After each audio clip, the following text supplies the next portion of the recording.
Ukraine has full confidence in credible conclusions of the Romanian authorities that this was indeed a Russian drone and nothing else. Russian drone, nothing else. Ukrainian representative snaps back at Moscow, flatly rejecting any attempt to muddy the waters over the mysterious UAV crash in Romania. Drone crash on NATO soil sparks a sharp blame game inside the alliance, as Kiev and Bucharest trade barbs over what exactly went down and who should have detected it sooner. Ukraine insists the unmanned aircraft that crashed in Romania was a Russian Geran-2, accusing Moscow of once again dragging the war into NATO's backyard and testing the alliance's red lines. The seriousness of this current moment cannot be overstated. It is for the first time in the 70 years history of our UN membership that Romania requests an urgent meeting of the Security Council on a matter that involves us directly. Now, our history was not without challenges, especially as I have heard here in the room mentions of who understands the Russian Federation. I would say that the eastern part of Europe, we do have our share of understanding it.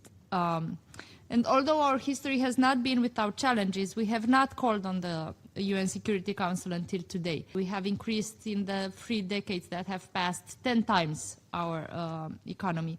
We have managed to also be a security partner for the region. And we want to see this into the future.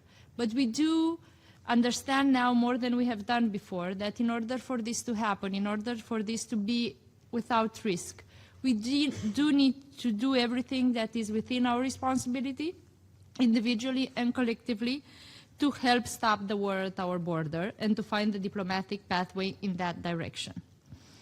We have a joint responsibility not just to draw a line, but to make sure we do not move that line, as people would want sometime.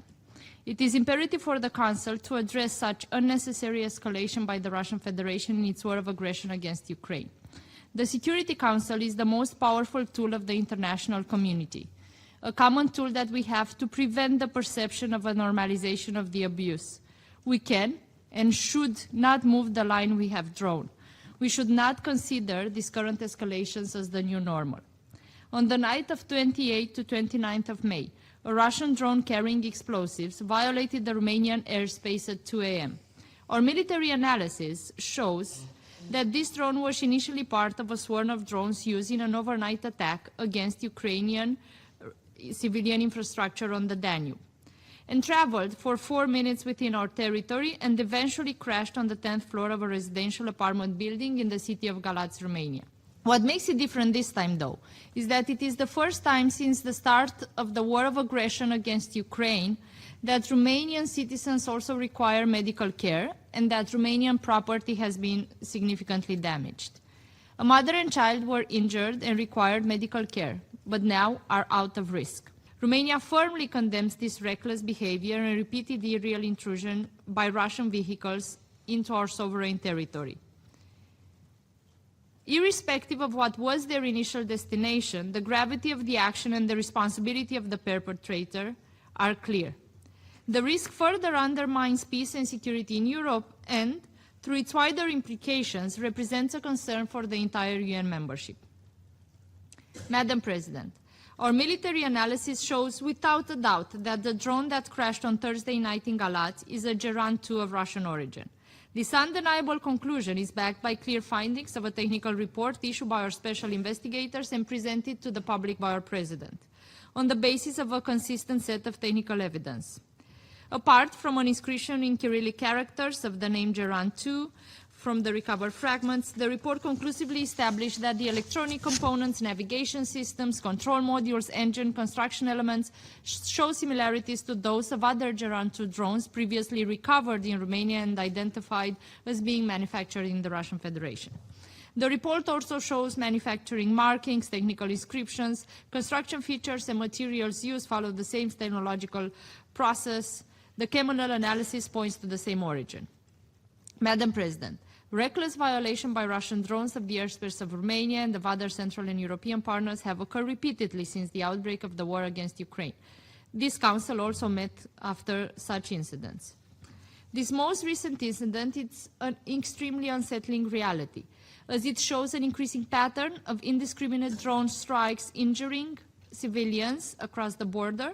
We reiterate our support for a full, immediate and unconditional ceasefire and the pursuit of a comprehensive, just and lasting peace in Ukraine, in line with the UN Charter and international law, and in full observance of the principles of sovereignty, independence, territorial integrity within internationally recognized borders. We have said it before in this Council, and we will repeat it once again today. Robust and workable security guarantees for Ukraine are essential for a credible peace in face of an aggressor with a historical record of relapsing into breaches of international law. This reckless behavior and blatant disregard of human suffering not only goes against the UN Charter and international law, including international humanitarian law, but it also intentionally disregards the diplomatic effort led by those that wanted to bring us closer to peace.